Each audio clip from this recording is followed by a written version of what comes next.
Panginoon ayon kay San Lucas. Puri sa Panginoon. Noong panahong iyon, umakyat si Jesus sa bundok upang manalangin. Isinama niya sina Pedro, Juan at Santiago.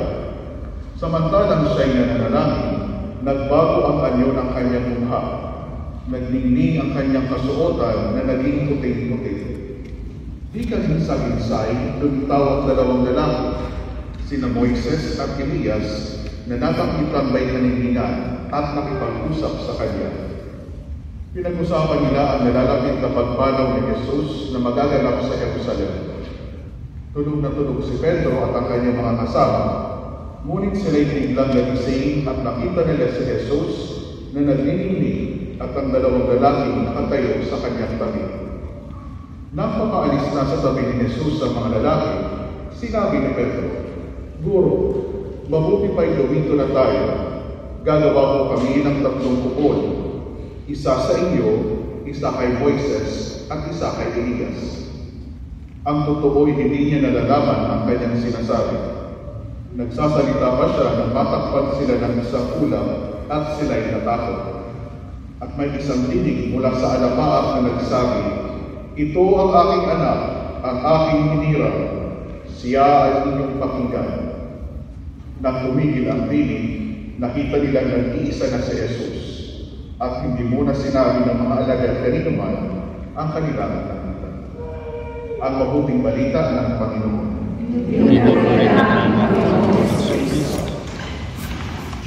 Maraming narinig na ninyo sa akin yung isang story ng pagdamag. Tumagama ito galing niya sa buti. Sila yung nagpunta sa siyudad, nagpunta sa Manila. Namakan dahil itong unang pagkakataon na itong pagdamag ito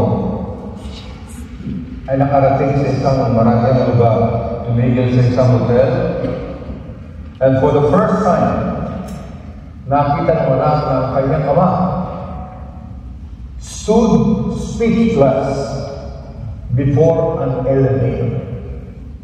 Nung nakita ng ama yung elevator na manghang-manghasa, pinagmamasdan niya, watching in wonder, ang isang matanda, pumasok sa elevator, pagkatapos ng ilang minuto, bumukas ang elevator, a beautiful young woman came out. Kaya nga sabi nung, kaya nga anak, kinakaroon tayo bumalik dito. Dadalhin natin ang iyong inay para mailagay natin sa isang miracle yung tinatawag niyang akong mapag-himala. And it will transform your mother into a beautiful young lady. Transformation. Hangad natin na makita ang isa't isa ay nagkakaroon ng pagbabago ng buhay.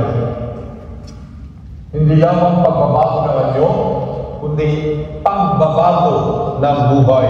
And I believe ang Ebanghelyong narinig natin ngayon ay nagpapaalaala sa atin sa kahalagahan at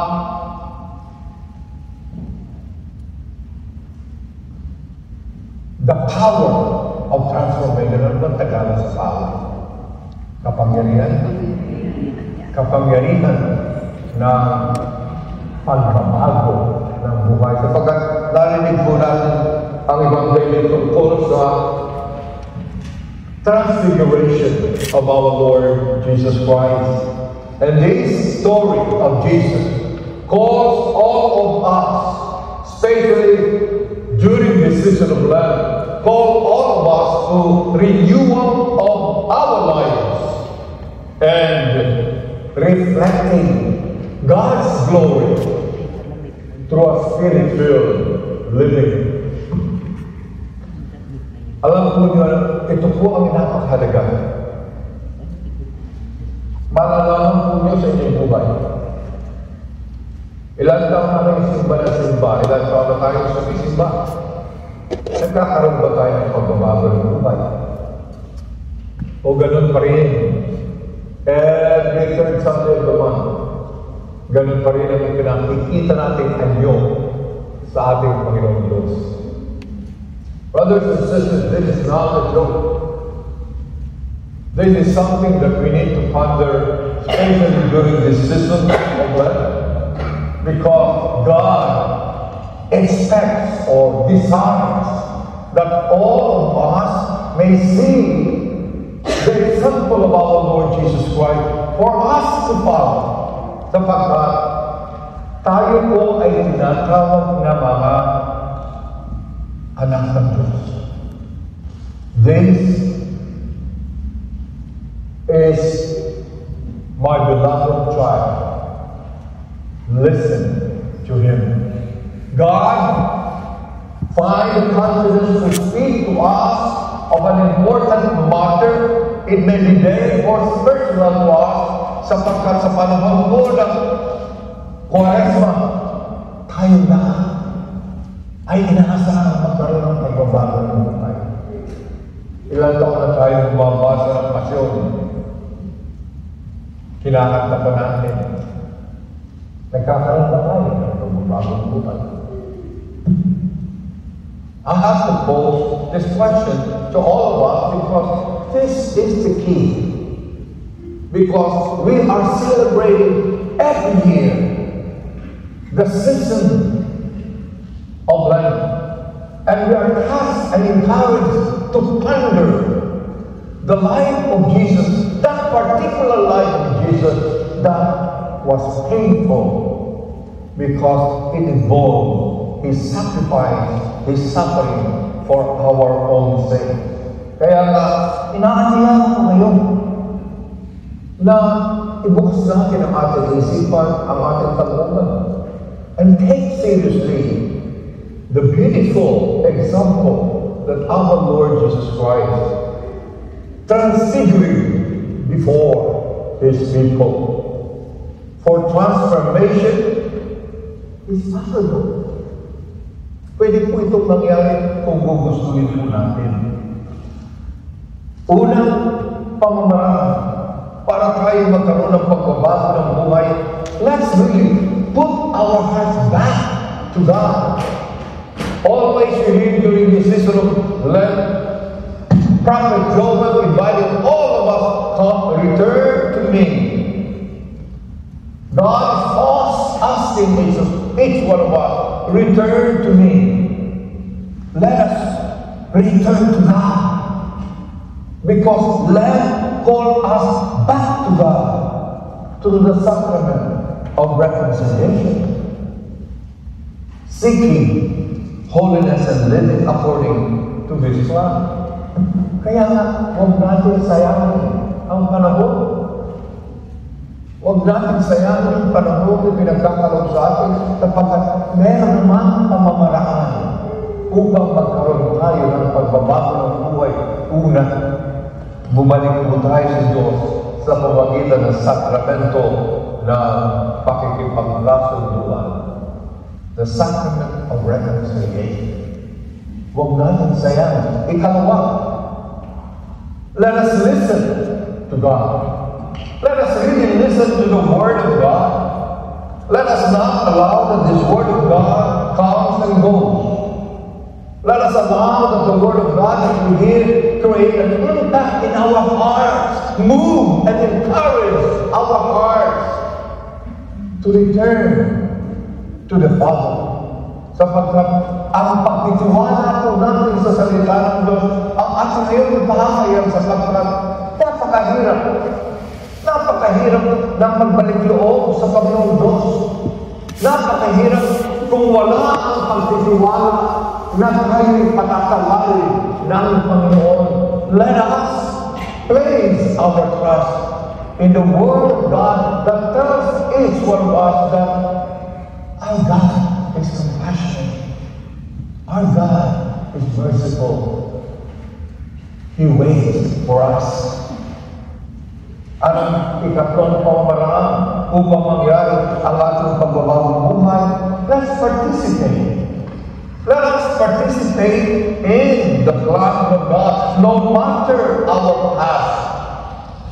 God invites us to partner with Him and to continue the work that He has begun, that our Lord Jesus Christ has begun.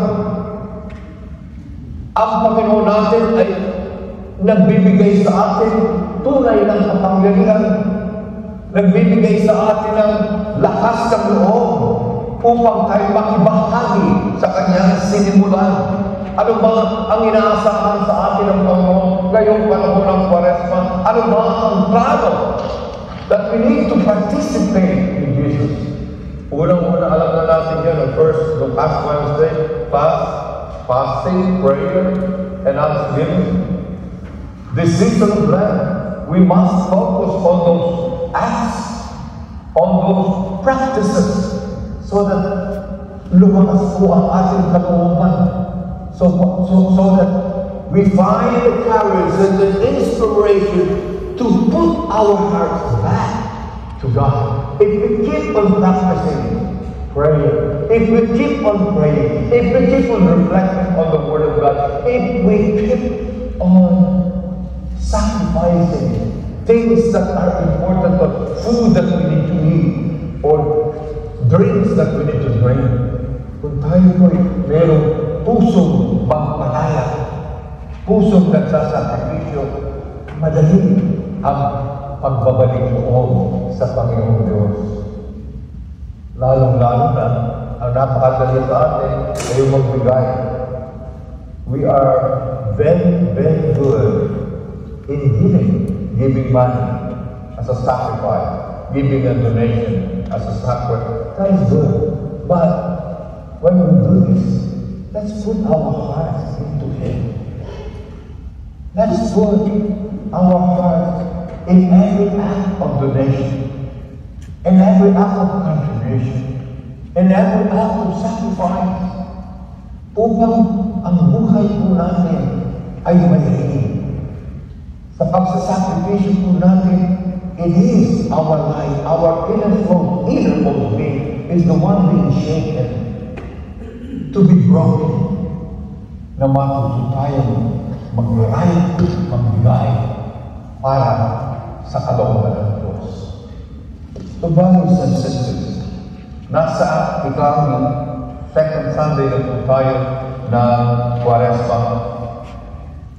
Let us lead today more committed to deepening our faith and embracing God's transformative work.